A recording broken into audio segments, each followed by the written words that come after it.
এই মক্কা করে দাওয়াত ও দেওয়া বন্ধ। তাহলে হুজুর সাল্লাল্লাহু আলাইহি সাল্লাম যেখানে তার জন্মস্থান, যেখানে তিনি 40 বছর কাটাইলেন, সেই জায়গায় আল্লাহর নবী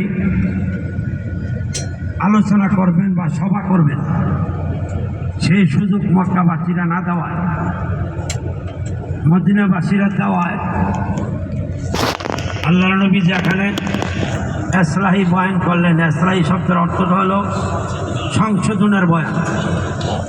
তোমরা কিভাবে চলবে, তোমরা কি আমল করবে, তোমরা কিভাবে কথা বলবে, তোমরা কি কথা ছাড়বে, কি কাজ ছাড়বে, আর কি কাজ করবে।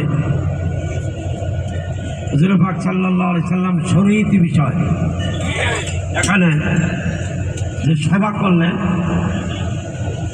এই সভাটাই খুতবা নামে পরিচিত হয়েছে।